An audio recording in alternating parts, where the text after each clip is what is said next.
It's estimated 300,000 women will be raped in the U.S. this year. Even more troubling, most rapists will never be arrested. Rape is a very, very underreported crime, and I know how it impacted my life. It changed my life completely. It turned it upside down. It ripped it apart. Is your Valley Police Department doing enough to get rapists off the street? After a 4-month ABC 15 investigation, experts say no. And tonight, in one of the biggest stories we'll bring you this year, investigator Dave Biskobing exposes how DNA evidence in thousands of rape cases is being ignored. In giant warehouses, at police departments across the valley, stacks of evidence in unsolved rape cases are stuffed in boxes and locked away in freezers. But the ABC 15 investigators have discovered buried in all of that evidence, there are thousands of DNA samples that have never been tested. Do you think that's a problem? It depends. But experts say it leaves suspected rapists on the street and victims without justice. It seemed like they didn't care. Hillary Peel was brutally raped in her Tempe apartment. And a man broke in while I was in the shower. Did you ever see him? I opened the door to go into the hallway, and he was waiting for me. He threw a towel over my head so I couldn't see his face. He held a knife to my throat, forced me into my bedroom, and he raped me at knife point for about 45 minutes. After the rape, Hillary, like other victims, was given an exam and swabbed all over her body.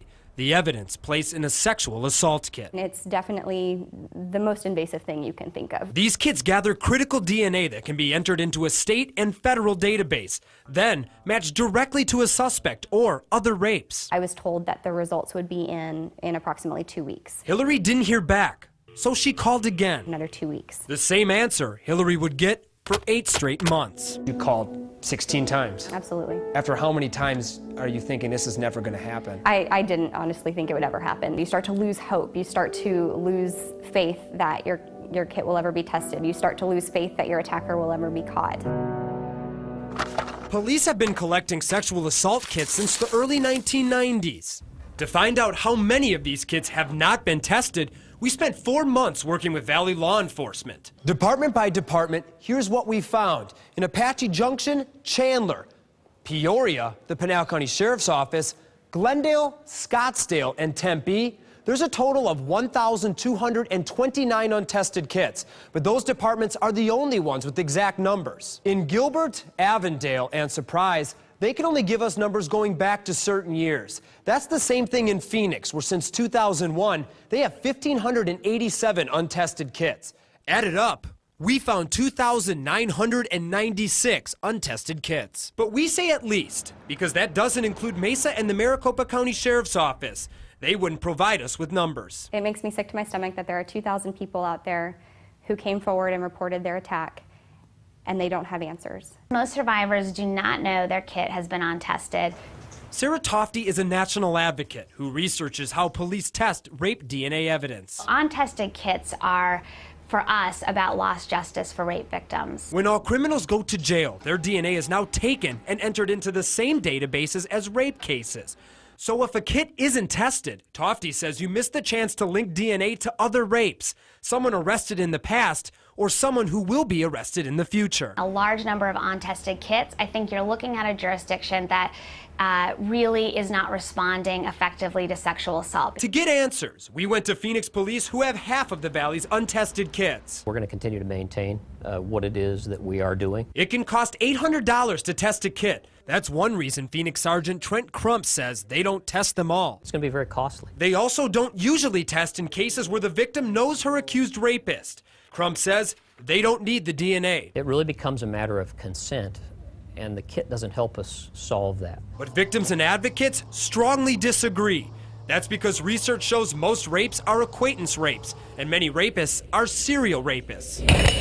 So we asked County Attorney Bill Montgomery, if they don't test those kits, do they miss the chance to find out if a suspect has done this before? That's a legitimate question. That could happen. So why don't we do it?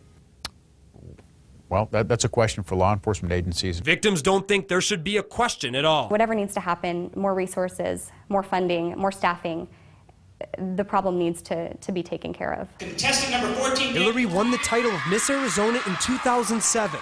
For her platform, she decided to speak about her unsolved rape. Every kit needs to be tested. She says her case is a terrifying example. When they finally tested your kit, what did they find? They did find a match from a previous rape case, so the police know that this man has raped at least one other person, and I say at least because, again, I don't think you rape two people and then just stop, and I believe that there are more victims out there. So, Dave, is this something that other cities and states have looked at? Well, it's actually a national issue, and that's the focus of our story tomorrow night. We found other major police departments have committed to testing every kit, and they've seen dramatic results. And I know if people want to know what's happening in your specific city, we have the number of untested kits for every department in the Valley. It's on our website at abc15.com. Just be sure to click on Investigators.